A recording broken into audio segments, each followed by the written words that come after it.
Hello, welcome to the Health In Show, an affiliate program of Homeopathy World Community. You've come to the right place to tune in and participate with your comments and questions. Love is the greatest healer of all, but sometimes, in order to change our emotions, we must take action in other spheres of our lives. We speak with experts in alternative and complementary health fields and hope you will benefit in some small or great way. Remember, you are wherever your thoughts are. Make sure your thoughts are where you want to be.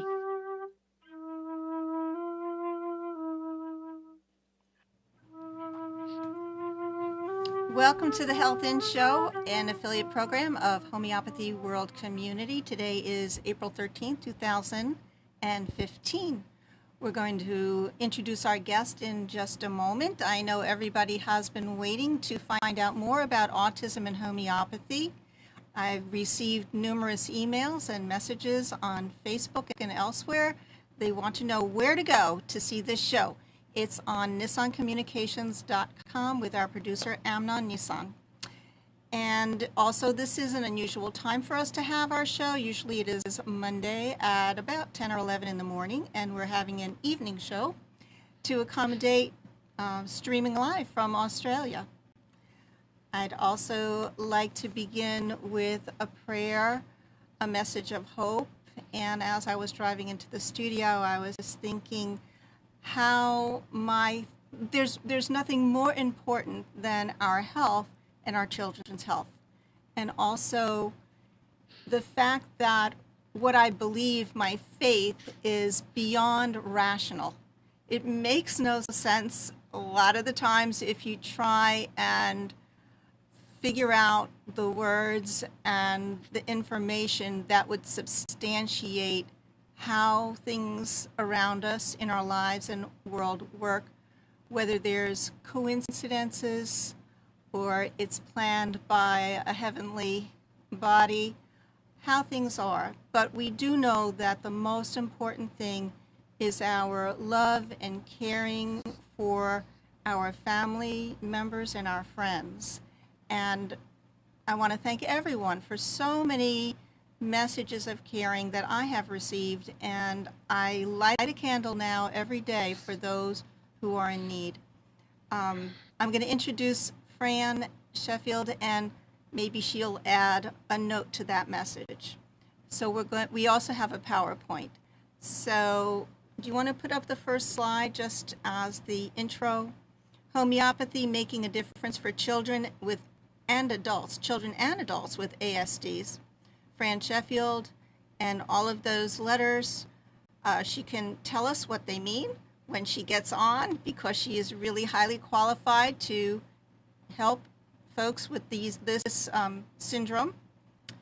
And the next slide we have is introducing Fran, with qualifications in nursing and midwifery, a Master of Health Science Education, homeopathic consultant and educator for more than 20 years, and a mother with autism.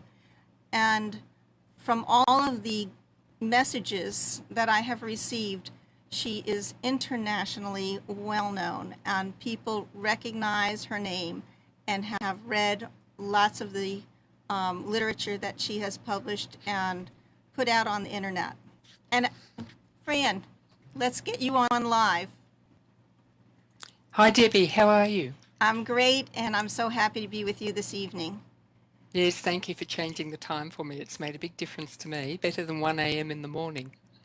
Yes, and as we were talking earlier, you told me that you were the first person out there doing a homeopathy radio show a decade ago, and so you were always a leader in the field.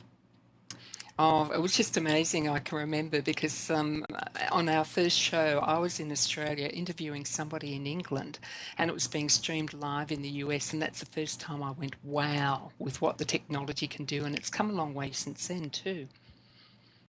Okay, I know there's a big project coming up that I want to introduce to the listeners and then we'll also remind them about it later on in the show. Something that they can participate in, something that can help answer their questions, and it comes out of the kindness of your heart and your natural giving nature to help others, no matter what it costs or doesn't cost or what you reap back, but you're helping the world. So on slide number 2, it's an information sharing online book creation. So not only were you innovative with your radio show, but with this type of a publication, Homeopathy for Autism. Tell us a little bit about that. Right. I treat a lot of children with autism and in countries right around the world, and I've been aware for some time that firstly there are so few homeopaths in the world. Increasingly that it's happening that they're treating children with autism, but especially when I first began, there were so few homeopaths providing that sort of service or understanding how they needed to be treated, and parents were having a huge problem accessing treatment. So I've always written about it and I've always spoken about it, but I'm only one person. And the other thing I became aware of, for many families, homeopathic treatment was just out of reach. Either the homeopath that they needed was too far away from them, excuse me, or the cost was just prohibitive, because when you do have a child with difficulties, the bills start to mount up with all the support services and additional treatments and just modifications even to your home you need to make.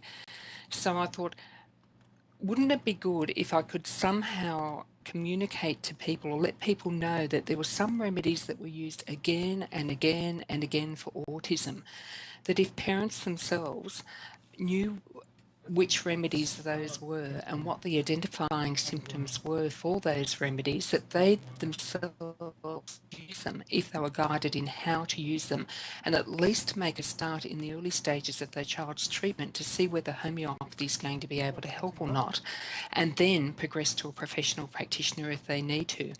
Because while there are always going to be children who are going to fall into some of the more unusual remedies, the fact is 80% of them just need those remedies that we talk about as being our polycrests, or the most commonly prescribed remedies, and they do fabulous work for children. So I thought, if I can provide that information for parents, so those who can't afford at least have some way of accessing homeopathy for their child during those very important early years, or they have some understanding of the treatment that they're having with their current homeopath, and why he or she is doing what they're doing, and why their child's progressing in a certain manner. So I thought, if I could do that, it'd be a way of me passing on some of my experience, not only to other practitioners, but to parents for whom homeopathy may be out of reach. Yeah, this is so incredible that you're doing this for everyone. I do want to make a statement, though. During the show, we're going to talk about 2 polycrest remedies, and I want folks to be aware that this information is open and public. You can find it anywhere on the internet if you're doing research, but there are hundreds of different remedies and polycrests. So it's very important that you have a professional helping you go through the case management of your child, that you don't think that you can handle it on your own or just make these selections of remedies just because you hear about it. And I just want to make that clear, that this is for educational purposes only, and we are not prescribing or diagnosing anything today. No. Or ever on our shows.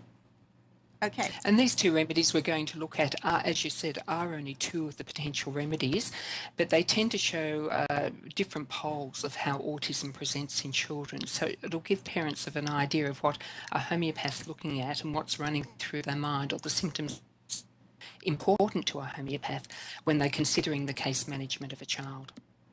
Wonderful. So on slide number 2, we're going to get this information out to you. She does want you to help to compose this book, which will be free online through your questions to her, and you can find it at the http://open, or regular slash, I always say back for some reason, openhomeopathy.com/introduction. And the link will be coming up live in about a week or so. Okay. So at the moment it's redirecting just to a holding site while that particular website's being prepared, but within a week that site should be live.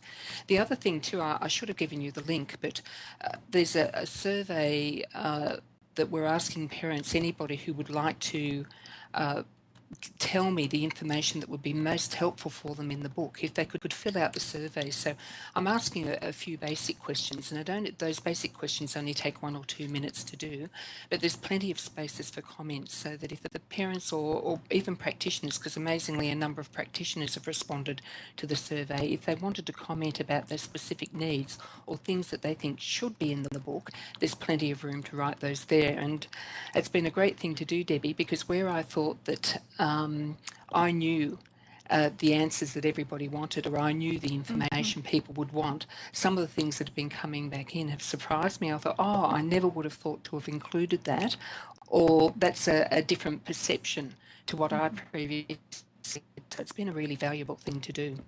And this is not SurveyMonkey, it's just on your website? No, it's on SurveyMonkey, and if they go, what I'll make sure, if they go click on that link to Open Homeopathy, I'll make sure on that landing page that there's a link to the survey there, so that they'll be able to access it there. Wonderful. Okay, I think we're ready to dive into more meaty information. And so any words that you want to use to introduce, we will go to slide number 3 about what is happening to our children. Now, any parents with a child with an autism spectrum disorder, this sort of information won't be new to them, and it won't be new to practitioners who are treating these children as well. But it tends to be a cluster or a syndrome of symptoms, and with these children, we're getting lots of gastrointestinal disorders, immune system dysfunction, developmental problems and psychosocial problems. And I think on the coming slides I've unpacked those a little bit as the sort of things that we're seeing in those areas. Right, and if we had a lot of time for a lengthy discussion, we could probably go into more of what if you say gastrointestinal disorders, immune system dysfunctions, neurodevelopmental problems, psychosocial problems, how those would appear in your children, the little clues that would tip you off that something is not developmentally correct with your child. And as I was reading, I understand that the ASD is mostly diagnosed by around age 4, sometimes age 2, but maybe if you're an observant parent, you could see things really early and get a head start on it.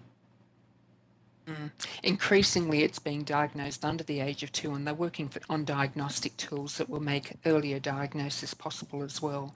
But for many parents, they're aware from very early in the piece there's something not quite right with their child, and that was certainly my case. At 12 months of age, I was aware that my child was not developing the way other children were.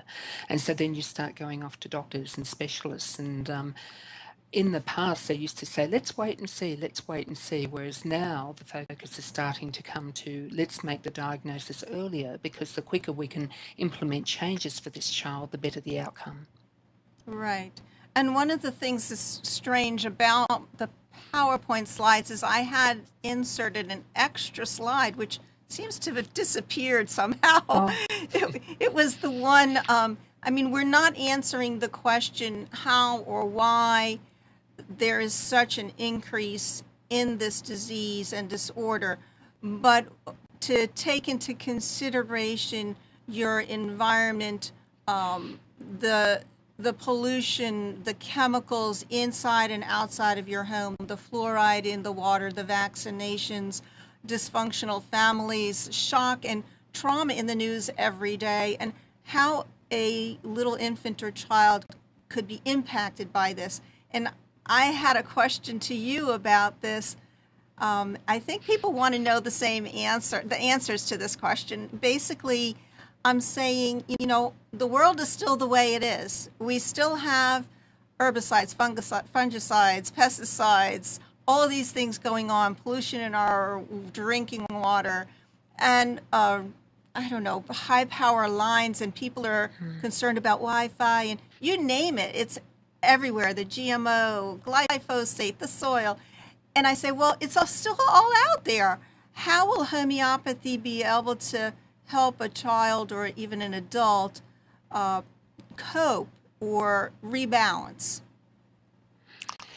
Right. It's as you were saying, we've got all of these exposures these days to electromagnetic influences, toxins in the environment that we just didn't have 100 years ago, and we haven't been able to adapt quickly enough to cope with it. So our children are being impacted, and we're being impacted as adults as well. But with children with developing nervous systems and so on, they seem to be taking the brunt of it.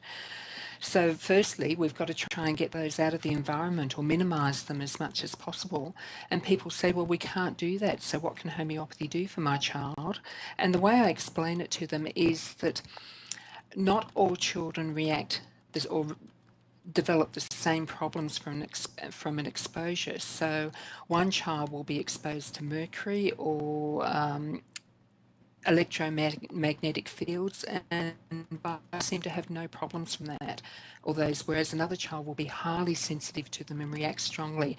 And it's at that level of sensitivity, or what we would call in homeopathy susceptibility, that's where we work. So homeopathy is always about not just managing and controlling symptoms, keeping them under control but still there, but suppressed enough that we don't feel them or they don't bother us. Homeopathy is all about strengthening the body at a very, very deep level so that it can resist those things much more readily. So rather than having one child affected and the other child not, if we can restore health to the point in the child who's being affected, we're hoping to move them to a position where they can cope with those environmental stresses better than they had been, that their body's much more resilient and healthy as a result. Yes, and you gave some examples to me of children in a family. Not everyone will be sensitive to the same things or react so drastically to the same things. And we usually give an example of people going to a community party and there's the flu going around. But does everybody get the flu? No, only the people who have a weakened immune system or are susceptible to it. So if we're able to strengthen the immune system at the deepest level using homeopathy, then we'd be able to overcome just about anything. So exactly. And I've got an interesting story there to demonstrate how it worked, or how I saw it in my clinic as well. I treated a family where there were two non-identical twins, and with one twin, they went on to develop autism and the other twin didn't. And looking at the heavy metal load within the bodies of those two children, one twin had lots of heavy metals present. That was the twin who was affected with autism, and the other twin didn't have. Now, what the parents had done, because they'd gone down the biomedical route originally, which was, yes, try and get rid of the exposures as much as possible, and plus collate these heavy metals or use substances to try and push these heavy metals out of the body. And they were quite successful. They had both children virtually measuring at the same level of toxicity or non-toxicity. Then over a period of 12 months, the child who had been very heavily affected again started to accumulate heavy metals in the system. So something's obviously wrong at a deep level with that child. You've got two twins, same exposure, same parental influences, and yet one child is really suffering and not able to excrete or eliminate these metals, and another child is. So that's the level homeopathy works in. It comes in, and while remedies have been being used to try and detox children or move metals out, unless you actually heal at a much deeper level to those elimination systems, open up the metabolic pathways again, so the child is normally excreting the substances that are poisoning it the way a healthier child can, you're not going to, you'll just get temporary improvements. And I saw that very much in those two twins, that once both of them were prescribed for homeopathically, not only did the healthier twins' health improve, the behaviour improved, but the twin who was much sicker and starting to collect the metals again, they improved as well, and subsequently subsequent tests showed that yes, they were starting to eliminate those metals again, not because they were being pushed out artificially, but because the body was being healed at that deep level so it could eliminate those metals. That's a beautiful story. I really appreciate it. We need to hear things like that so we understand how the body works a little bit. Let's go ahead on to slide number 4. What's happening to our children, the gastrointestinal tract disorders? Yes, these are some of the things that or parents will be seeing, and they'll come and tell you there are food intolerances and allergies to the point of anaphylaxis. We've got a huge problem with peanut allergy here in this country. I guess you're the same over there in the US? Yes, we have a huge peanut allergy problem, and to the point where children are not allowed to bring peanut butter and jelly to school, and they have to bring sunflower seeds, butter or something. And Yeah. but the latest report says that parents should begin giving their children small doses of peanuts at a very young age, and this eliminates the problem. Yes, or they're treating them with very, very small doses. Yeah. And how homeopathic is that, especially if the child already has an allergy there, or Okay. isopathic at least? So if I could just see that slide again, Debbie, it's Sure. disappeared. And some of the other problems, flatulence, constipation, and undigested or offensive acidic stools. You'll see children where their parents say, if I don't clean them immediately, the stool is so acidic, so toxic, it just strips the skin off. The skin will blister or it'll redden and bleed, and that's if I just leave the feces in contact with the skin for 10 minutes. So these children have serious, some of them, not all of them, have serious digestive problems. There would be bloated tummies, abdominal pain in the child, gut dysbiosis, where if you do stool tests, you'll be finding overgrowth of yeast, viruses, bacteria that shouldn't be there, parasites. And then, of course, all of that eventually weakens the gut, and you go on and get leaky gut, which is the cause of a lot of the allergies. Right. And adults are really dealing with this as well. This has become so commonplace. And let's remind people that with homeopathy, we're not just taking care of a disease. We're looking at the symptoms, that the individualized symptoms, and that's how we find the matching remedy. Okay, the next slide is immune system dysfunction. So again, you've got the food intolerances causing problems. You've got the allergies, asthma, eczema, frequent ear infections and other infections, prolonged coughs and colds, and increasingly autoimmune disorders going on. I feel as if eczema is something that's been around for just so long as a first sign that there's something wrong with the immune system. I wonder if it's increased after they started with the Hep B vaccine that they give as soon as the baby is born. Those are kinds of things that I question. Just how wise are these? Oh, Paul, I was reading Paul. They're certainly increasing, so something's... Yeah. Yeah, Paul Offit said that you could give a child 10,000 vaccines. That's very logical, smart. Not my child, thank you. Makes sense. Well, if you have homeopathy so that the child could eventually metabolically clear these toxins from or as you said, we would all then be ill, right? Yes, so we're talking about toxins. I know you and I had a brief discussion yesterday and we were talking about this area. How does homeopathy work and help? And we were discussing that many people, especially in the biomedical circles, because increasingly people are saying, there's a genetic base to this, it's a genetic problem. And of course, the response to that is how can you have a genetic epidemic in the space of one generation? But also, even if some of these children are obviously susceptible to injury from vaccines or toxins or whatever else is going on, and it's like the people say, well, it's like there's a loaded gun. inside there.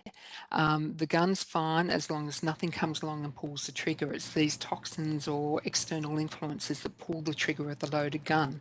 And we're talking about, it's actually homeopathy, doesn't get rid of the toxins, doesn't stop the pulling of the trigger. Homeopathy actually goes in and gets rid of the gun so that that's not going to be there and predispose the child to problems.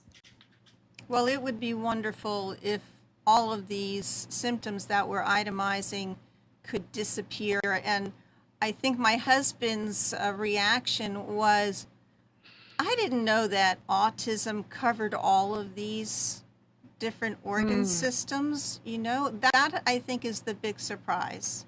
Yes, and not every child has all of those problems. Some will have more of the gastrointestinal problems, some will have more of the immune problems. It varies from the child. And that's why autism's been such a difficult thing to get a handle on, because it's the whole body's been impacted. It's a whole syndrome or a cluster of effects and symptoms. So it's been very hard to say exactly what autism is or isn't, except the child isn't able to socially integrate into society. So that sounds a little bit like fibromyalgia. They just like put a basket of symptoms in and say this. Let's give it a new name. Okay, so did we do immune system dysfunctions? And then slide 6 is neurodevelopmental problems, which is the one that is telltale sign that a parent can't avoid realizing something is definitely out of the spectrum of normal when, let's say, they began to have a vocabulary and now they're regressing. Exactly. And they can even fail to reach their milestones or reach them and then start to slip backwards again. They can have delayed cognitive development. So you can have children who are developmentally delayed or globally developmentally delayed, and they just can't absorb information. They can't use it. They can't transition properly with that information. And I've just missed the rest of the slide, Debbie. I've probably got ticks there. Yes, this is slide number 6. Yes, poor eye contact, which is a classic symptom of autism. Though once again, not all children diagnosed with autism have poor eye contact, but a significant percentage do. There can even be seizures, tics and stims, fine and gross motor delays. So a child will have trouble with pencil grip or holding a pencil, or can't ride a bicycle, or is unable to blow their nose for many years, well beyond what other children can do.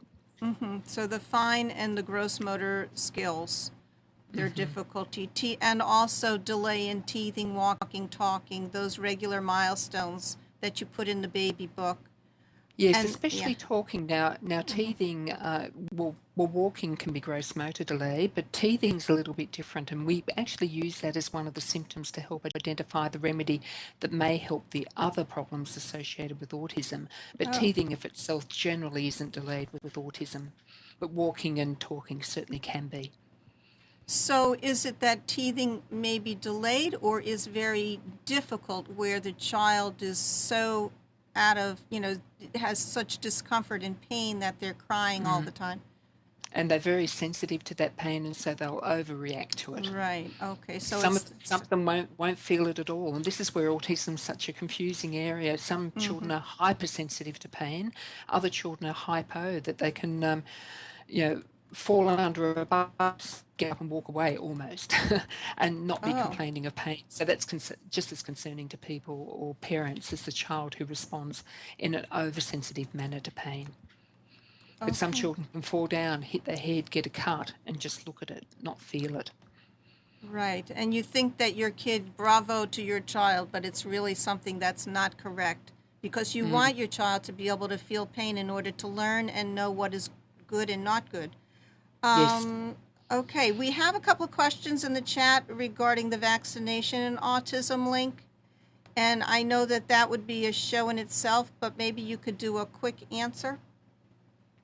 Is there a link? Is there a link? Yes, I believe there is. Yes. Certainly from my own experience, what I saw happen to my own children when I gave them vaccines, I certainly believe, just from personal experience at least, apart from the research that is accumulating, that there is I don't think it's just vaccines. I think antibiotics have a huge role to play. So I think it's often a combination of vaccinations, antibiotics, and the antifebrile medication we'll be giving children at the time of vaccination, whether that be paracetamol or whatever's being used currently. But if you get a child, it seems to me what I frequently see in clinic and I observed in my own children, they have the vaccine, something happens to the immune system, suddenly they're getting all these coughs, colds, whatever's going on, the antibiotics come in, and as soon as you get that, you're likely to have a child with serious problems. As soon as you get that gut disrupted. Exactly, yeah, because we're learning the the importance of the gut. What do we call it? Biosphere? I don't know what to call it now. I'm being affected up here by a delay. Mm-hmm. Biome. Okay. Slide number 7, neurodevelopmental problems. We have sensory processing disorders, what you just mentioned, the hyper and hyposensitivity to smell, touch, hearing, taste, and visual. And I know that there are children who sound or light, it just affects them so highly that they cannot be in the room with too much noise. Speech and language issues, receptive and expressive. That's your communication, I assume.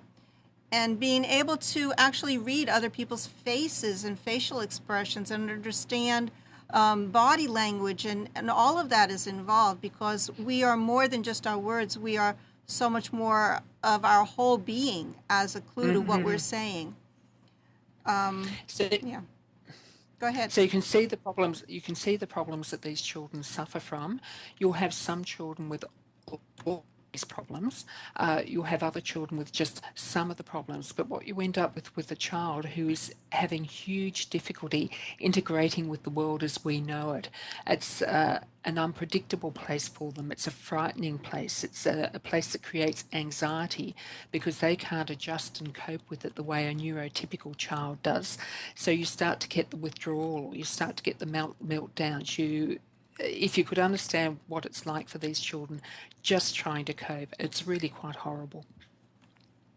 Okay, it makes me feel a little bit better when I see the meltdowns to understand and be a little bit more compassionate that it's the child is having his or her own issues with the world, and it's not because there wasn't a good mom. That's not the reason. Okay, and then sorry, Debbie, too, just commenting, that's where the skill of a good homeopath comes in, because those children having meltdowns, you've got to work out, okay, is that meltdown because they are having serious trouble trying to process what's going on around them? Or is it as we would treat a neurotypical child who's having a meltdown, a behavioural problem, a bad behaviour that's still part of their imbalance, but it's coming out of that and not the autism so much. So you get a different two layerings going on, things that are purely autism related and other symptoms that are purely child related that would be happening in any child but can still be treated by homeopathy. Right, so now you have to really have a lot of wisdom to know the difference. So then we have of course it is a scary world when there's learning difficulties, dyslexia, and poor memory. The child who's sitting at the front of the room is able to see the board and process maybe a little bit better than the child who's totally lost and spaced out in the back. Everything becomes so much harder. Right, and not being able to be part of the group. Slide number 8, psychosocial problems. Anxious, aggressive, withdrawn, or zoned out behaviors, difficulty in making or maintaining friendships, struggle to cope with any change. So then you've got the OCD, inappropriate behaviors and obsessions, and the self-stimulating behaviors. So everybody's more familiar today with words like stims and isms. So where the children are flapping their arms and back and forth, or swinging on the swing, or doing something that is self-soothing. Yes, tapping themselves, or examining fingers, patterns of light, sideways looking. Yeah, I think I was one of these children. No. Yes. And of course, children are affected to varying degrees. Some children, they just these problems are causing minor difficulties for them. Other children are profoundly affected. Yes, so we want to emphasize that there is a range, a huge range of where a child will fall in to the spectrum, and how much it does affect their ability to integrate into society and in their family dynamics and the school, wherever, camp, or wherever they are. Slide number 9. There it is. That was my missing slide. It was just in the wrong place. Okay, we're going to skip that one.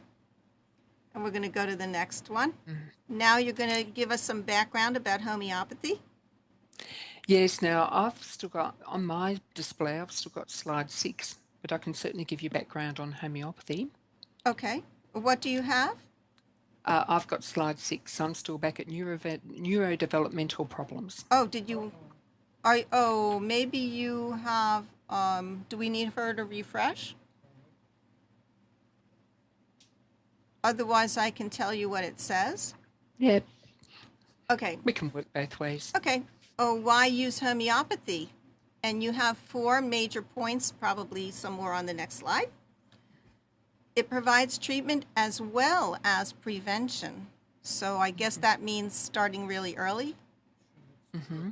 And with treatment, not only treatment of the symptoms, but if you also need protection from childhood diseases or some of the epidemic diseases circulating, homeopathy has, right from the beginning of its introduction, has always treated prophylactically or been used prophylactically against epidemic diseases. So there's some protection there for a child who has severe immune problems or where there's concern about giving another vaccine. Okay. I'm going to be talking about HP, homeoprophylaxis, later on in at the end of the show, because there is going to be an international conference in Dallas, Texas, October 2 to 4, for those who are interested in that program of HP, homeoprophylaxis, I guess in lieu of vaccines or vaccine-damaged children. So do you need to refresh in the browser there with Daily Motion? Does she need to do that to see an update of slides? I don't understand something. Are you seeing the slides in your browser or in Skype? In Skype, and so it reached up to slide 6. No, What's in happening Skype here? it's correct. I'll shut Skype down and I'll bring it up again and see. Are if it you makes a are you difference. don't shut Skype just like that. No, I mean, no. do you wait a second. That's right. It's not working? there it is. Hold it a second. We need the one with the flower. We thought that it kept on going and it did not. Okay. All right. Well, I will talk while There. you Oh, repair. there we are. I've got it Okay, now. you're good to go. Okay. Yeah, good to go. So, Remedies are long-lasting, simple to use, and easy to take. Yes, they are. It's not like taking the cod liver oil I take every day. No, it's really, tell them, Amnon. I take it every day. Cod liver oil? I used to when I was a kid. I'm talking about homeopathy. It's easy to give to children. And I don't know whether you do water doses or pellets or pills, but it doesn't taste bad, and the instructions are fairly easy once you get yes. them. Yes, I mainly use the water dosing. Oh. And where we've got there that's capable of rapid and widespread change is one of the most fabulous things about homeopathy. And I always get a little bit chuffed when parents come in and they go, wow. Now, I should say too, I'm talking about some of the wow experiences. With some children, progression with homeopathy is a little bit slower than those absolutely amazing cases we remember. But when parents come in and say, oh my goodness, I went home and within 20 minutes he was looking me in the eye and asking me questions. And that would probably happen in about 10% of the cases I treat. Parents would notice a difference that quickly.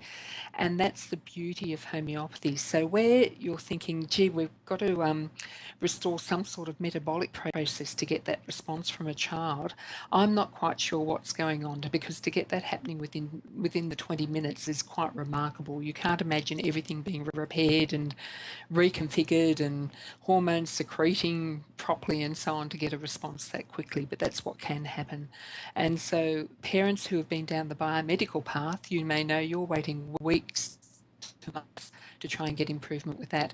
Diet often brings more rapid improvement, because if you start to withhold if there are food intolerances or sensitivities there and you're able to withhold those foods, often you'll start to see a greater clarity of thinking if the child's being affected by them within 1 or 2 days. But I've never seen anything give the rapidity of change that homeopathy can. It's like magic.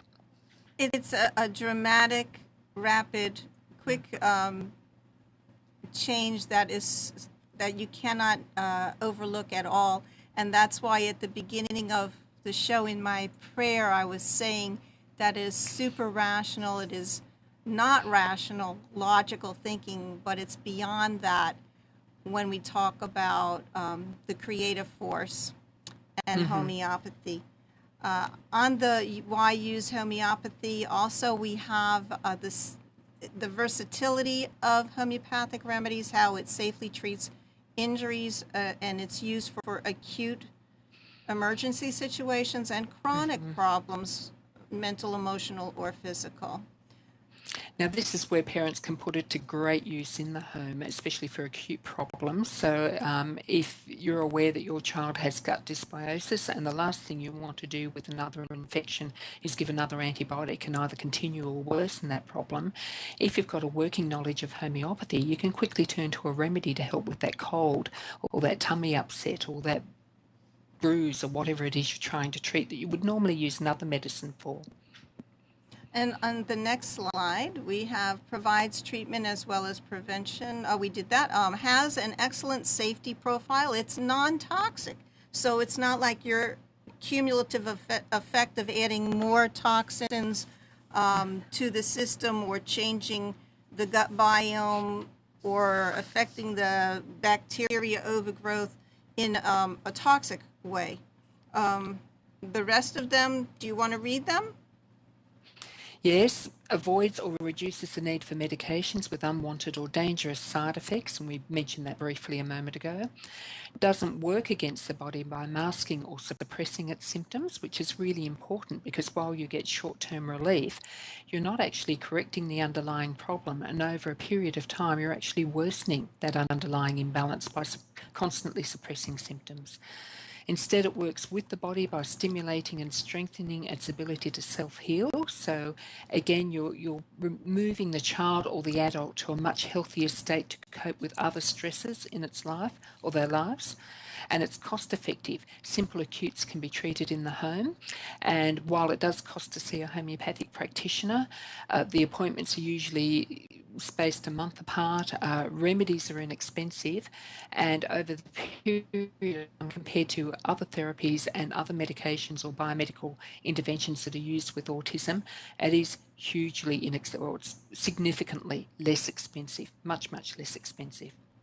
And the goal of constitutional treatment is full health rather than disease management. It works in a comprehensive way that few other approaches can possibly do. Okay, let's move on to the areas of improvement, and we're going to look at observing physical, emotional, mental changes prior to and post treatment. So prior to homeopathic treatment and then after. Slide 14. Go ahead. Yes, we've got some of those problems that we spoke about earlier when we listed all of the areas or symptoms that can be experienced with autism. So that's what a child coming into homeopathy can be experiencing. On the other side, doing through the course of treatment is the parents should be seeing normalisation of developmental milestones such as a teething, walking, speech. improve sensory integration, so they're no longer sensitive to the noise or the light or touch of clothing, increase in the receptive and expressive language, improve confidence, focus and awareness. So all of those things should be improving. Next slide, 15.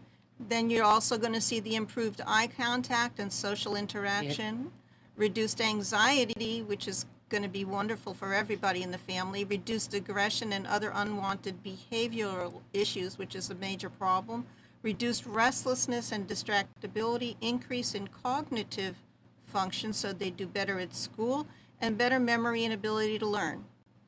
Mm-hmm. Okay.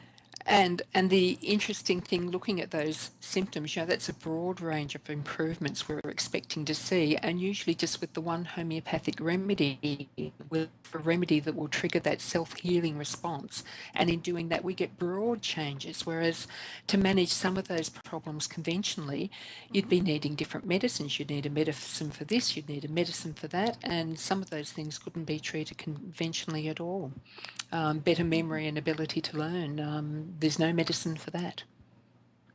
People want it. People want that memory pill. Okay, in slide 16, reduction in allergies and food intolerances, which makes it easier to prepare your meals. Improved immune function, better sleep patterns, digestive problems resolved, and elimination of toxins and heavy metals. Mm-hmm. And does this mean that we still need to clean up our home environment as much as possible? Absolutely, because while we can move ourselves and our children to a healthier state where we're better able to cope with those toxins, it's really just poisons, and it's the same with any situation, that if somebody's being poisoned for long enough and strongly enough, eventually we're all going to become sick. So we need to clean up our environment and try and reduce our exposures to some of the things that are causing us problems. And there are many studies that were done, I think in India or other places around the world, where the water had some arsenic in it. And it was very poisonous to the population, and they were having lots of symptoms. And the homeopathic remedy arsenicum was actually cleared these people of their illness while they needed to clean up the water too. Yeah. Yes, and that's one thing the study noted, that the treatment with arsenicum, or with arsenic in homeopathic potencies, was only a short-term option. That yes, eventually what was preferable was to remove the exposure. And that's pretty much the same with homeopathy across the board, that if there's constant poisoning, eventually our system will weaken under it and will succumb. We do need to remove the exposure. Slide number 17. This is what you were just telling us about those 10% of your patients. Yep. And certainly with the way I treat children, what I'm telling parents, that if they're not noticing some sort of positive change within 3 doses, which is usually 1 to 3 weeks after treatment begins, I've got the remedy wrong, we're going to stop and we're going to move to a different one. So certainly by 3 doses of a remedy, and this is the other thing that practitioners aren't surprised, but parents are surprised about, that the remedies often only need to be taken infrequently, once or twice, maybe 3 times a week, sometimes daily for some children. It varies from child to child, but a daily dose is not necessary with homeopathy, and is often counterproductive. So what I tell my parents, if we're not seeing changes by 3 doses, I've got the remedy wrong. That's how quickly homeopathy should be working on these children. And through the 20 years of experience, you have that confidence level to know that it should be working by that number of doses and that amount of time that has lapsed. Slide 18, improvements are cumulative. If the remedy is correct, the child should obviously be getting better from week to week and month to month. And I have spoken to parents who've said the first month they were getting a little improvement, they were getting better, but then there was like this backslide where they, so can you explain that a little bit, or does that have to be individualized? It can happen for a number of reasons. It depends on possibly the strength or the potency of the remedy needs to be. And I'm conscious when I talk to parents about potencies that they often think it's a stronger, if we go up in potency, we're getting a stronger dose. Oh, my child's needing stronger remedy. In actual fact, it's just a slight change of the state of the remedy. And we can either go up in potency or down in potency, as long as it's to a new potency that the child's body hasn't adjusted to or become used to. So it might just need a simple change in potency. It may be the case that the remedy was only a partial match to begin with. And this is where the skill of the practitioner comes in, because at that point, in the first follow-up or subsequent follow-ups, the practitioner should be looking at what's new, what's the same, what's improved, and is there anything that's worse? And looking at the difference in intensity and duration of symptoms. So by examining everything across that grid, we can work out, okay, this remedy improved these symptoms, these ones have relapsed, and a couple of new symptoms have popped up here, minor symptoms have popped up here, and that information guides the practitioner as to which remedy to go to next, or whether it's just a change of potency that's needed. Or another thing that can happen, which confuses parents sometimes, because we tend to think of homeopathy like a herbal medicine or a supplement, that we need to take it every day, and if my child was initially getting better and is now getting worse, I should take it more often. If I give more doses, maybe we'll get that improvement back again. When sometimes it's actually the regular doses or the increasing doses that are causing the relapse, and the remedy actually needs to be taken less often. Instead of twice a week, the remedy may only be needed once a week. So if a child was initially improving, Debbie, on the remedy and then started to fail to improve or relapse, I'd look at what the symptoms were showing me.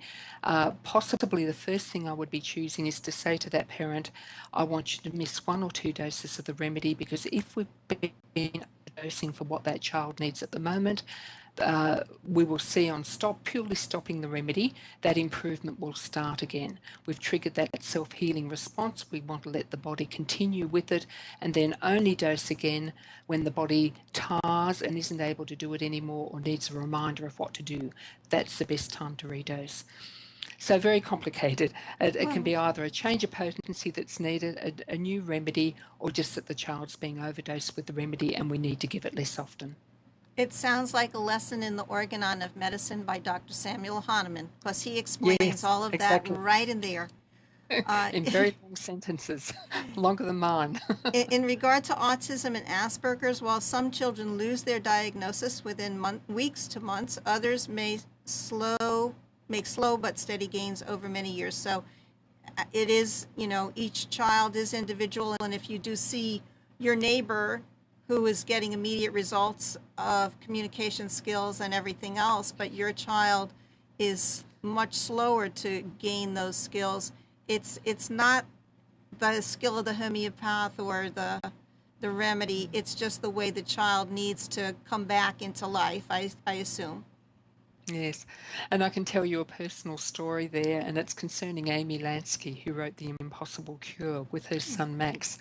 And I'm sure Amy won't mind me mentioning her or her book, but way back when my son was diagnosed and autism was very poorly understood or known or recognised, and I was on a homeopathic forum, I was still a student myself, and Amy came on talking about her son. She'd been to see a homeopath with her son, and he was getting amazing results with this remedy called carcinosin and was jumping ahead in leaps and bounds, and all her son was needing was occasional changes in potency of that remedy.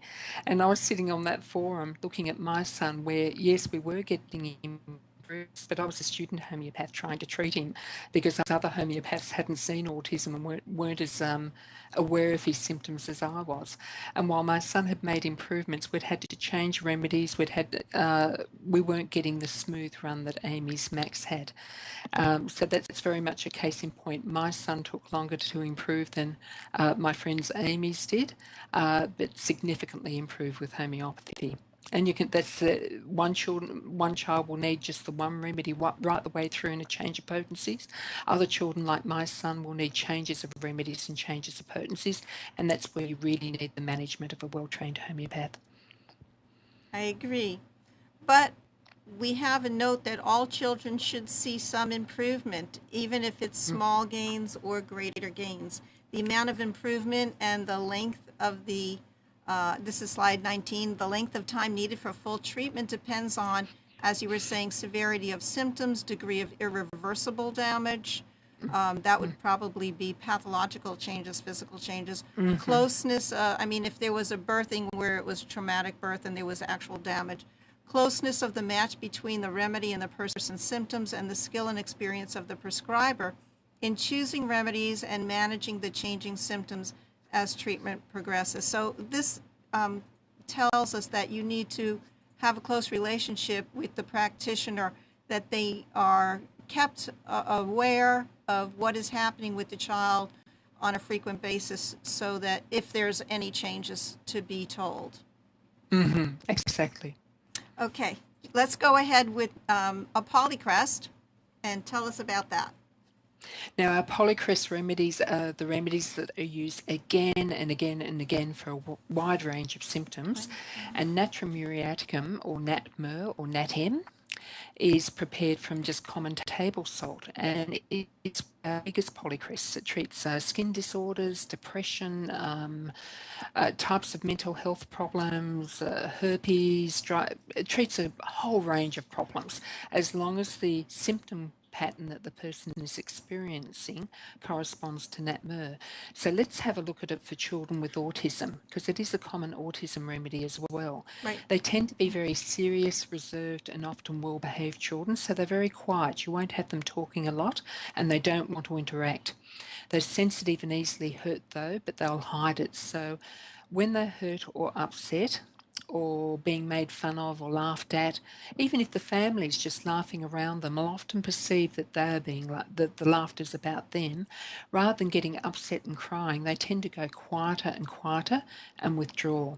They're excessively upset by reprimands from a parent, so if a parent has to discipline them or speak sharply about something, there can be an overreaction then, all proportion to what the parent was saying, or yes, they're just very, very sensitive to being corrected by parents. The next slide. There's a strong attachment to the mother figure or one other important person. They would draw into silent grief, is what you were just explaining, if the mother does not respond as they would like, and they feel grief and loss deeply. They may raise the death of relatives or pets for years following. Well, I guess that means that they talk about death or they think about death, and they're very much affected by the loss of a loved one, an animal, or a friend. So remember, with these children, they're not going to be talking excessively about it, because this remedy is all about withdrawal and internalisation. Okay. But in terms of an animal, it might be 12 months later, the child might raise, Scobie's gone, in talking about a budgie that's died, or where's Scobie? You might just get constant references to a pet or a grandparent that has disappeared. But they won't be crying about it. They won't be wanting to talk about it endlessly. It'll just obviously be on their mind. These children too, if they're being bothered by something and the parents trying to find out why, what went wrong, why they're unhappy, trying to push them or get information out of them is literally like pulling teeth, because the more you inquire, the more you ask, or the more you try and sort out the problem, the more they withdraw and the more they shut down. And they go into this very sad state where they look sad and as if they're in grief, but it's not a visible grief, it's just a hidden away from the world grief. Do they say, leave me alone a lot?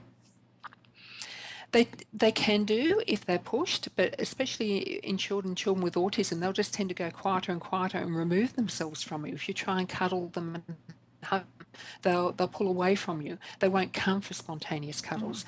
Now, as I said, there's usually one person they are quite closely attached to, so you may see that they are quite affectionate with the mother.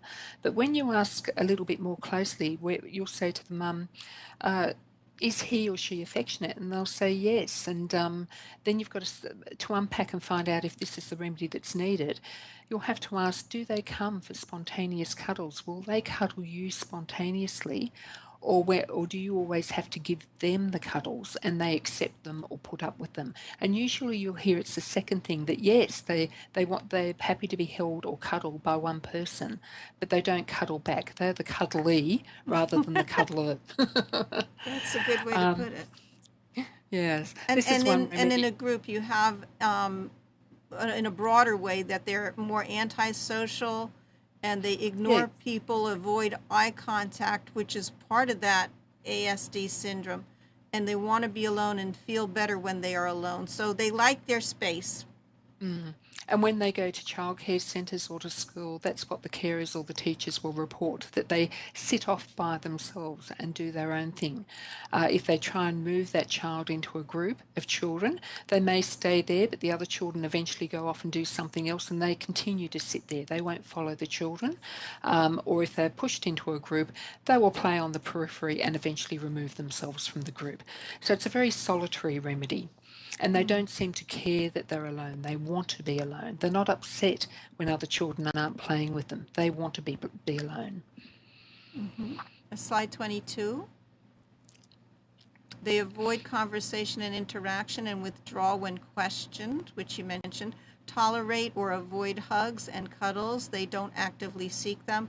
They dislike consolation, which would be one of the rubrics in the homeopathic repertory of desires or averse to consolation, or sympathy when hurt or upset. It may even anger them. So do they get angry easily? They can do if they're being pushed enough. They'll withdraw and go quiet first. But if the parent is, or if they're working with a therapist who keeps pushing and pushing, they can become quite aggressive and quite upset about it. Fran, I put up a little video on Facebook last week of a dog trainer that had an entire group of dogs in beyond the gate. And then she stood on the other side of the gate and would call each dog's name. You know, Rufus, Terry, Samantha. And as she would call each name, the dog by that name would get up and go. There was one dog that went all the way in the back in the corner and turned around and showed their backside. That must have been Just the one?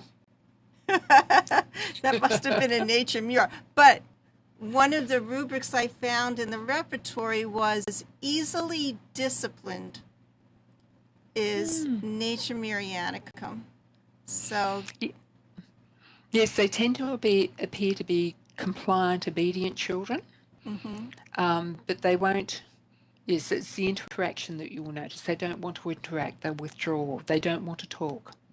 they want to be good and they want to behave. Okay, the next slide is 23. They're slow or reluctant to talk, but usually able to speak more words than they will. And this is another thing in consultation too, is that parents will come in and say, my child's non-verbal or my child's not talking. So you've got to unpick in a consult, okay, is this child truly non-verbal or are they just not wanting to talk? So you've got to ask, as a practitioner, you've got to ask, okay, can your child, do you get the feeling that your child can actually say more than they will? And or are they trying to talk and just can't vocalise, can't form the words? Do you see them trying and not being able to talk, or do they just refuse to talk and occasionally surprise you with what they know? And for a Nat-m child, it will be the second, that the parent will say, yes, every so often they'll come out with this word and we had no idea that they knew that. And when we try and get them to repeat it or say it again, they just point blank refuse. They won't do it. And that's very typical for Nat-m child. Very good. I'm just thinking about how when my cousins were little, and you know how the child always mispronounces words, and you think it's so adorable and cute, and the older cousins will ask the child, say, I don't know, baloney or whatever it is, and they say it and it sounds really blah, and so then when you ask them, they won't say it again. From embarrassment. Or they love to say it.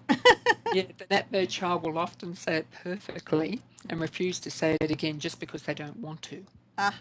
They're stubborn. Self-conscious about urinating in the presence of others. This can also be a number of other remedies.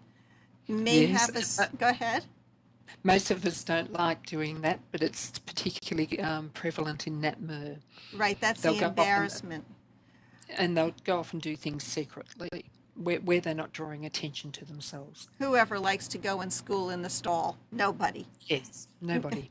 May, and they take the doors off too, may have Oh. a strong like or dislike of the seaside, which is very interesting, and sleeps on the left side. So these are modalities in homeopathy that we look at, likes and dislikes, and ameliorates or make aggravations. And so there are other remedies that have this also. Yes. Um, Nat-m is not the only one. Right. And then on slide 24, we have all of those physical symptoms, outward symptoms that we can see, or the child has constipation, dry skin, dry and cracked lips, especially in the center of the lower lip or the corners of the mouth, and the herpes type of cold sores, oral herpes. On the next slide, which is slide 25, they have facial and hair and oily hair during the teen years, during puberty. Yes. Headaches or migraine worsened by sun exposure. So these are people who might be wearing sunglasses quite a bit. Mm-hmm. Hay fever and colds with sneezing and discharge like egg white. So it's kind of weird if you go to a homeopath and you say, "Oh, you're blowing your nose. What is it like? what is the discharge?" And this is another bit of information that's helpful. Watery eyes especially occurs in open air or wind. Doesn't that happen to everyone? No, never happens to me. Really? No. Okay, well, you're not a nature mirror. Asthma in the evening. Okay, so I guess there's different times of day or night when asthma could happen. And we said sleeps on the left side as before. Slide number, do you want to say more? Yes, so a child isn't necessarily going to have all of those symptoms, but those are common physical symptoms that children needing Nat-m may present with. Okay, so we need to remember not to cancel out a remedy just because the child does not have a particular symptom. Exactly, but if the physical symptoms the child does have is covered by Nat-m, and Nat-m will cover more symptoms than I've listed on that slide, we've just presented some of the more common ones, but if the child's symptom is covered by Nat-m, it will work, but the child doesn't have to have all the Nat-m symptoms. Slide 26. These are the foods.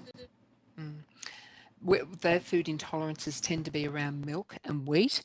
They like pepper, fish, salt and salty food, and they don't like fat or slimy food. So chicken fat, that really slimy fat, or things such as custards or even yogurts. If it's too thick and slimy, they tend to dislike it. And they can like chicken, but by the same token, they might have a strong dislike for it.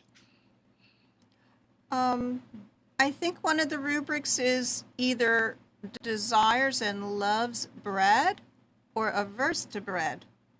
So it can go either way. Yes. Right. And that's why what we said with these slides, we've just got some of the more common symptoms. If a parent is listening and thinks, oh, my child matches this and this, but it also has this and this symptom that hasn't been discussed, don't think Nat-m isn't or couldn't be the remedy. It could possibly be. That's where you need to examine the Nat-m symptom picture better, or go to a homeopath who can do it for you. Who can understand the basic running theme behind that child's disorder. Slide number 27. What happens when they get the remedy? You're going to see some improvement in these areas. They're going to be less serious. They're going to want to interact and talk with others more, and that would be a very common thing. If I wasn't seeing that happening with children or hearing that happening within 2-3 doses of the remedy, I know that that child's not a Nat-m child. I need to re-prescribe. One of the very first things that parents will report is that they start to spend time with the family. They're more interested in being with the family. They start to talk more with the family. When strangers come to the house, they're not leaving the room immediately. They're staying nearby and may sometimes even talk to the strangers, which is a huge breakthrough for these children, because up until then, the more people have tried to interact or with strangers, they just shut down. So increased enjoyment in the company of others and better eye contact and more conversational. All of those things we've discussed. Slide 28. More likely to give and receive those physical cuddles of hugs of affection. They stop overreacting to being comforted or consoled.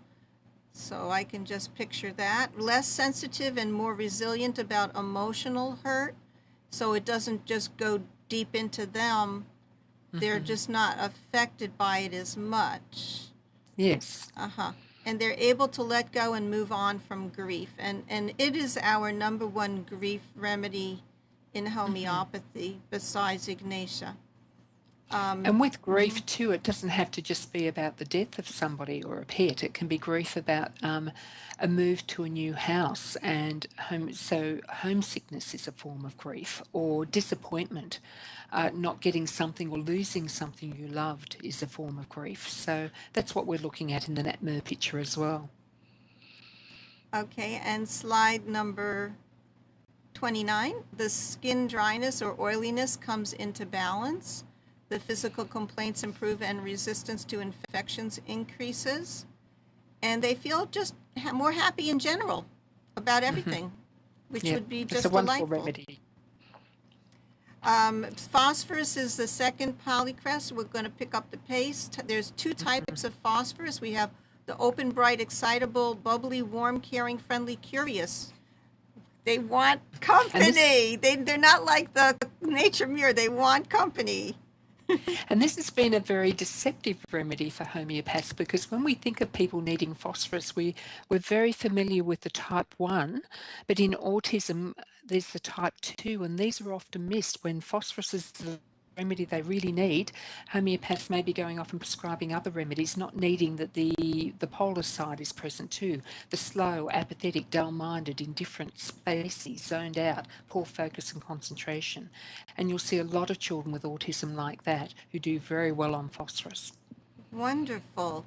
And I'm thinking how we've been told phosphorus is a person who doesn't recognize their own boundaries, and they're just out.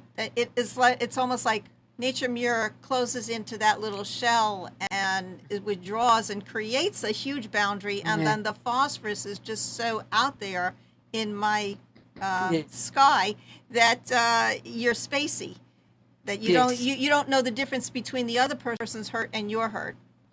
Yes, so Nat-m internalizes, phosphorus tends to space out, or with autism you can still, there are lots of autistic children who are bright and excitable and bubbly. People think our typical impression of autism is that they're all shut down and internalized like Nat-m, but talk to parents who are familiar with children with autism, and that's not so. Some of them are very affectionate and some of them are quite interactive and talkative. And don't ever shut up. But I could even throw a wrench in the whole thing and say that there's a remedy called Nat Foss. Yes, combination of the two. A combination, and that will throw you off base. So let's not do that and go to the next slide, which is about the different types. They're sensitive to odors, textures, and foods. Anxious is a key thing, especially when they're alone. So they don't like to be alone. No. Anxiety relieved by being with company. I think of arsenicum as that also. And numerous fears, being alone, death, the darkness, thunderstorms is a big one, and insects. So both types will tend to have symptoms in this area, or these sorts of symptoms. I usually think of horses that get spooked from thunderstorms. It's phosphorus. Yes. Slide number 32, physical symptoms and appearance. So this is good for your respiratory system. Yes, and they tend to have, so these children can get pneumonia easily, especially as infants, and colds tend to go down to the chest, so they get very chesty infections rather than them all staying up in the upper area. Can bleed or bruise easily. Parents will often say that, he gets bruises all over his legs, and I can't remember him knocking the leg. They'll report that there's, or nosebleeds, frequent nosebleeds. And there are many remedies that have frequent nosebleeds, so this isn't the only one. No.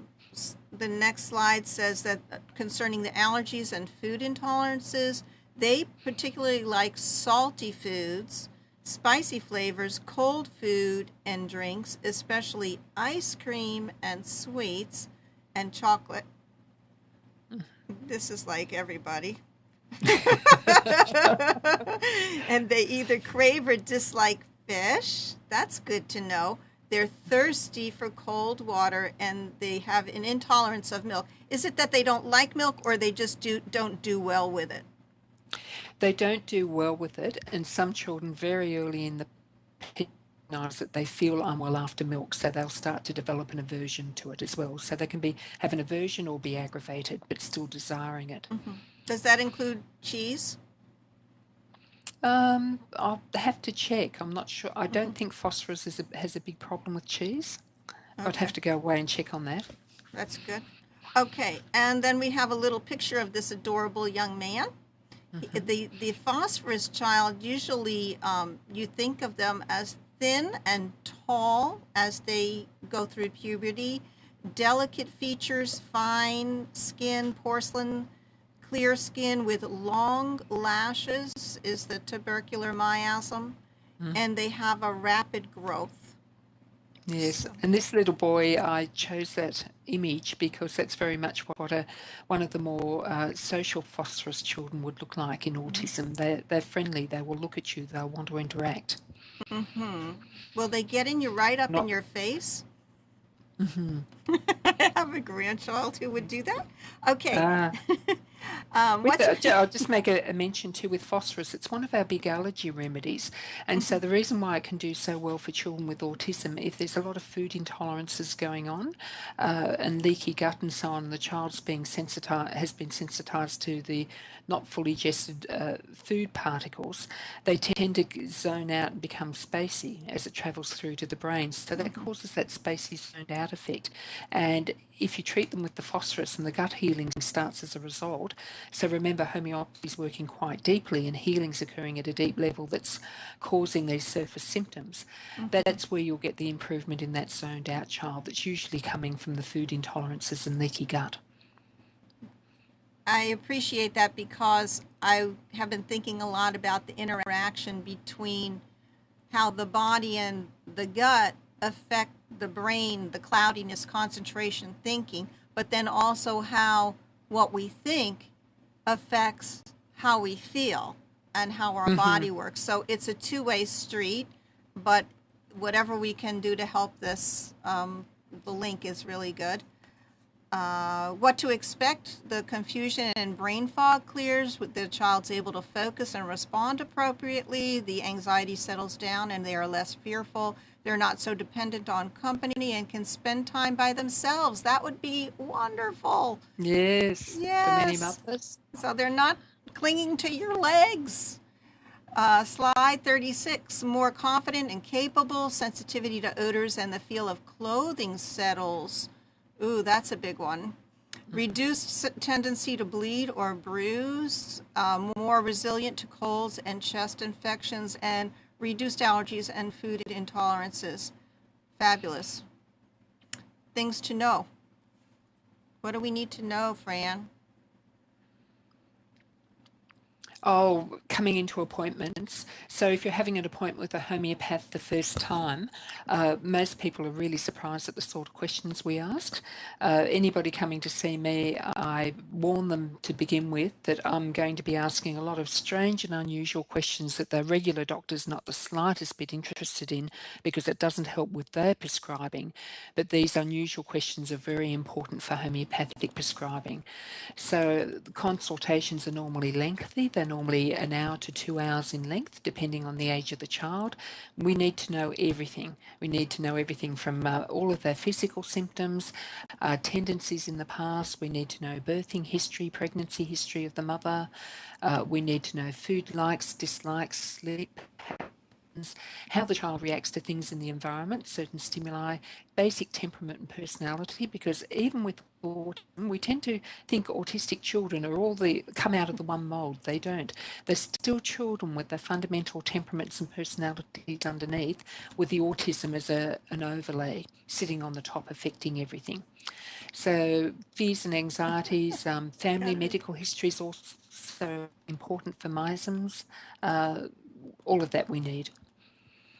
Okay. So make sure that you provide accurate and complete information. And that's why I'm going to emphasize, I always emphasize throughout all of shows, keep a journal. Yes. And your homeopath will guide you through this process by asking all the questions that Fran suggested and encourage you to tell your child's story as fully as possible. Remember that each practitioner may have a slightly different approach in the way they collect the information, but everything will be covered over time.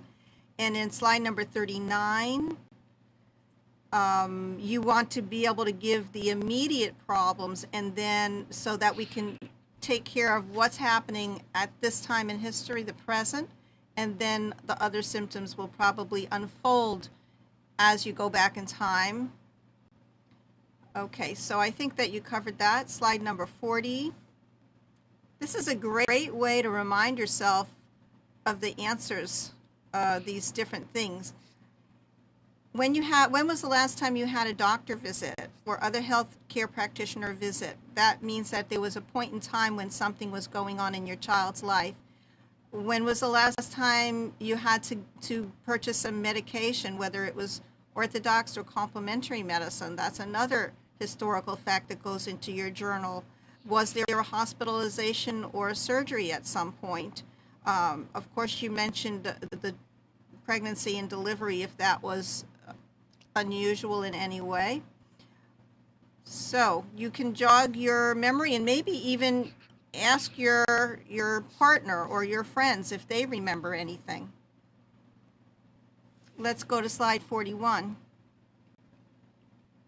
That's talking about the relevant pathology tests or diagnostic investigations. So that's an important part of their history for the homeopath as well. And anything else about that particular bit of information? No, I think that's explanatory. Okay, 42. The strength of their, okay, so this is going back more to those unusual questions. I think you went through most of these, including sleep, repetitive dreams, if a child has nightmares, if they wake up in the middle of the night, if they have to come into your room and sleep with you. What are the seasons or the weathers that maybe every single autumn or fall they get sick with that allergy or cold again. It's always during Halloween. Mm-hmm. The reaction to music and to their pets, that's really good too to note. We have slide 43, sleep patterns, position that they sleep. Do they sleep on their tummy? Do they sleep on a side, which was mentioned about the left side for Nat-m. Different, okay, I think this is a repeat of the same thing. Mm-hmm. And that is also sort of like going to the seaside, or do you like the mountains better? Where would you like to go for vacation? This slide is all about the pregnancy and early development. Slide 44. You want me to run through it? I'm speeding through this. Yes. Okay. Yes. So I'm going to let you take through it. Okay, take a breather, take a rest. This is, it's important to note the parents, probably the father and the mother, what was going on in their life, if there was any extreme stress that might have affected the development of the baby in utero. I mean, if you fall down a stairs, you might have, an arnica going on there. Vaccines, were they ever given? And, they're telling pregnant women now to take a vaccine. That blows my mind, but, who's thinking about it? The time is, it took for the infant to reach milestones. We did all of that, okay. Slide 45. Excesses in personality traits and behaviors are also symptoms of ill health. Practicing, okay, these are really cool things. Practicing how to save and spend money wisely is a good thing, yes. But if spending money creates anxiety, like you're constantly counting your money, or you're hoarding, or doing something weird, that's a problem. Or if you're hoarding at all, that's a problem. In the same way, there's nothing wrong with being organized and neat. Yay for that. But if these good traits are replaced by OCD, obsessive tidiness, or controlling behaviors, you know, the people who have to go to the wall and turn the light switch on up and down 10 times before they go in and out of the room, your child is no longer operating from a place of health. Or if you leave the house and you're constantly thinking, oh my gosh, I left the oven on. I didn't lock the door. Okay.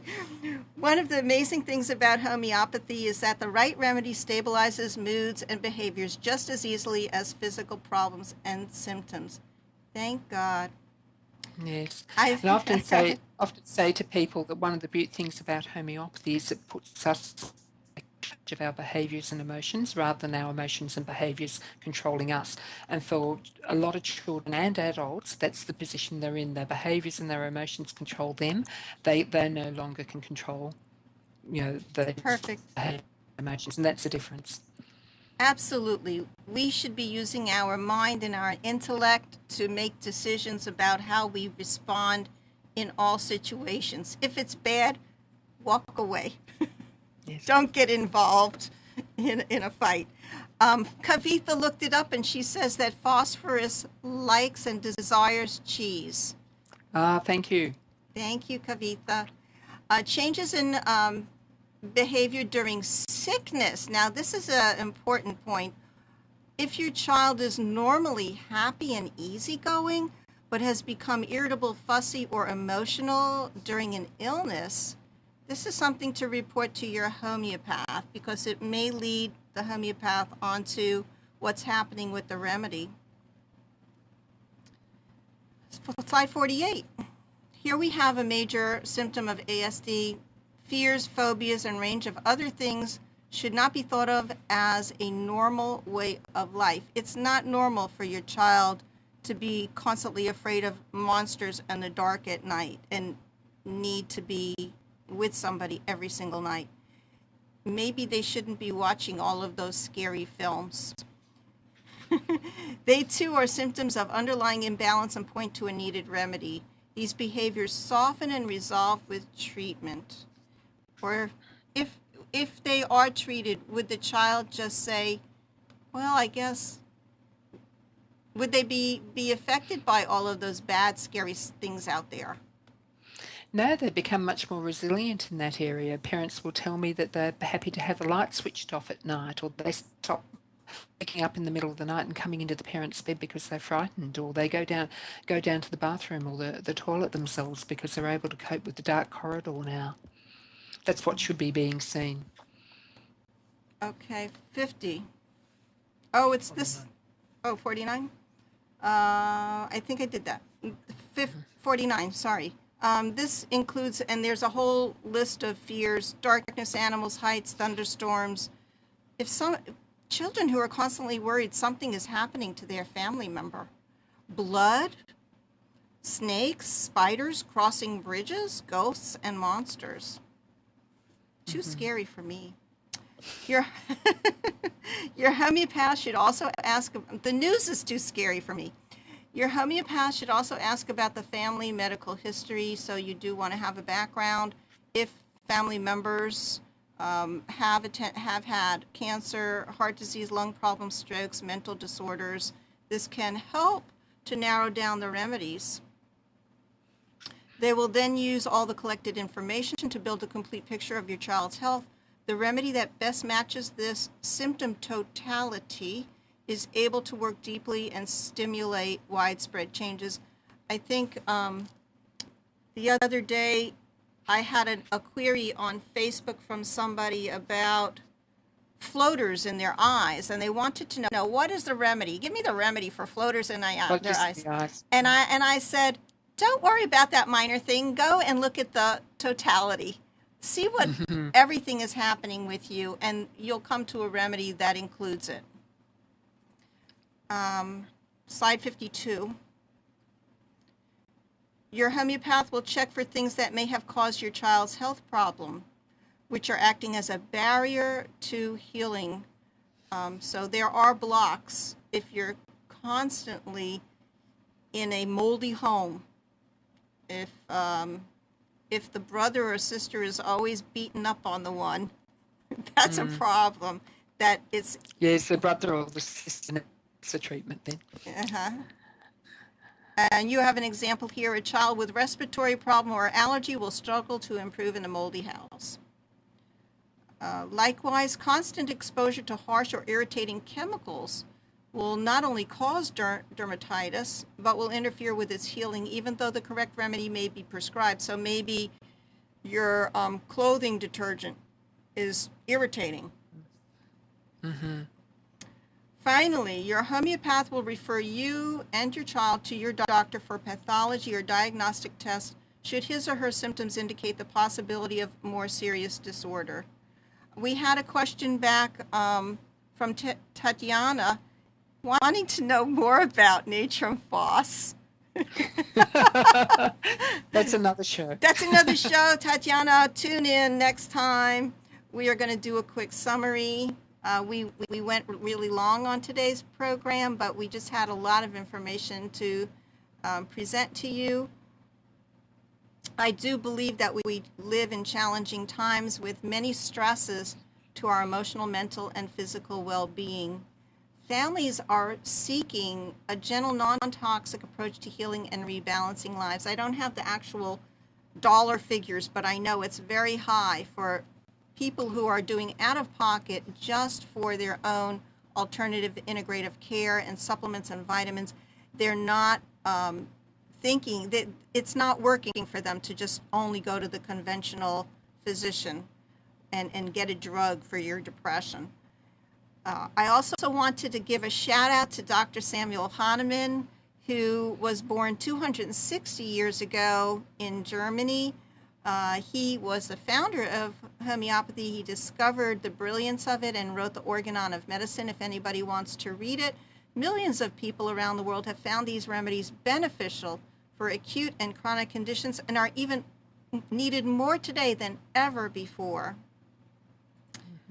Today's homeopaths have been using and expanding their knowledge about autism spectrum disorder, ASD, and we're going to do part 2 of this program on April 27th with Fran. Yes, we'll cover a lot more of the practitioner side of things too, things practitioners need to be aware of along with parents.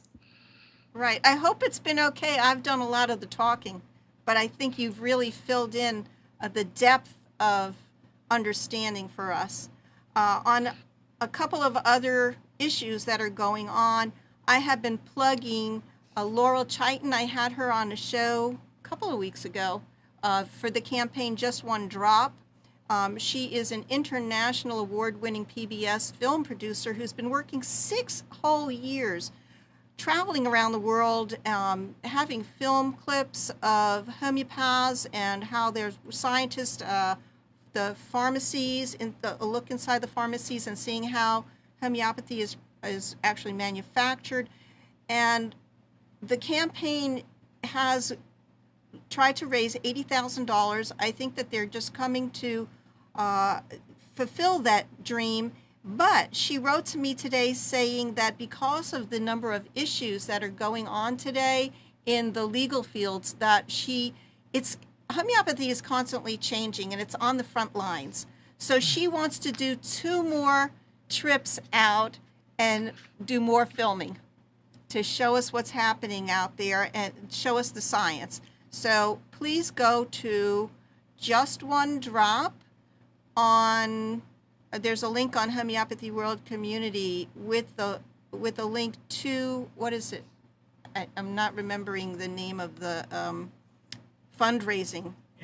Indiegogo, yay! Indiegogo, Just One Drop, and donate a little bit something. Maybe if you give $100, you'll get the pre-film. Then we have reminder. Contribute to the online book being created by our dear Fran, and you can contact her. Let me see. I thought I had, my things didn't save what they were supposed to. It was, what is it, Open Homeopathy?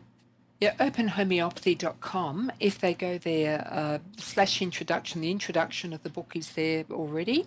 So chapter 1 should be there next week, but currently the introduction is there. And I'll be putting a link to the survey so they can tell me what information they need to know, what should be in the book.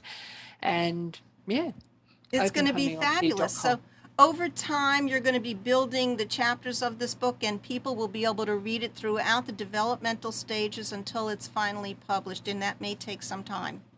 Mm-hmm. And you will answer the questions that people want to know about how you do this process. Yes. Slide 57. You have concerns about vaccinating your children, or they're going to make it mandatory to vaccinate all of us with a 60 boosters pretty soon. You want that? Okay. Check out October 2 through 4th in Dallas, Texas. There's going to be a homeopathic prophylaxis conference. It's hpworldwidechoice.com. Click to register. And Dr. Isaac Golden, who we've had on the show 2 or 3 times, will be there with many other great people involved with this issue with a lot of experience, plus Alan Phillips for your legal rights and vaccine exemptions. Okay, and slide 58. In June, we're going to begin a new series with Dr. Pawan Parikh of India, of Agra. And he's asking me what topics do we want to go over. And I think we're going to talk about cancer, we're going to talk about constipation.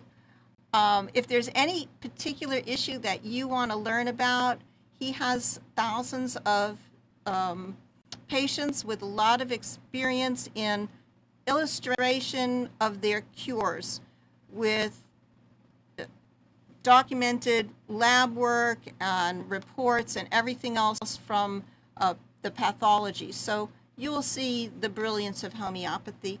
Do not forget, if you're on the website right now, nissancommunications.com, someplace on there's a click to Sufficiency, the vitamin drink with green tea and stevia. Is it below? Right below the video. There is also on Homeopathy World Community, they've upgraded the Complete Dynamics computer program for homeopaths. It's wonderful, it's easy to use, and it's complete. Thank you so much to Fran for taking out this precious time, her precious time to be here with us, and to Amnon for doing a nightly show and extending beyond. I think I'm going to let Fran wave. I'm going to let Fran. Yes, thanks, Amnon. Very much I want to get you back on there. It's just wonderful to see your lovely face and to get all this information. Oh, I love doing that with my granddaughter. I say, wave like a princess. Or the queen, isn't the queen the queen. So anyway, it was fabulous, and we will see you back April 27th. And in between, I'm also working out to get Tony Bark on. So look for that in an upcoming show, too.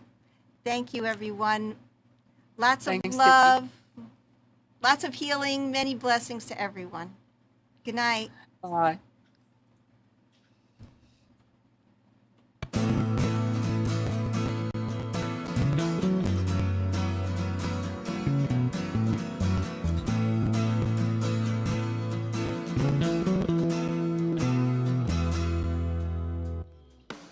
You are tuned to the Nissan Communications Network. Our weekly lineup of call-in programs includes Computers 2K Now with Amnon Nissan, Health In with Debby Bruck, Breaking Free with Marilyn Shannon, Lessons of Vietnam with NCBVI members, The Tanya Love Show, Your Healthy Pet with Gisela DiCarlo. And if you tuned in too late, you can always watch each program in its entirety or download an MP3 audio file of it at www.nissancommunications.com. Sponsored by Atomus.com, makers of quality video recorders and converters for professionalaapparel.com, and DeltaForce.net,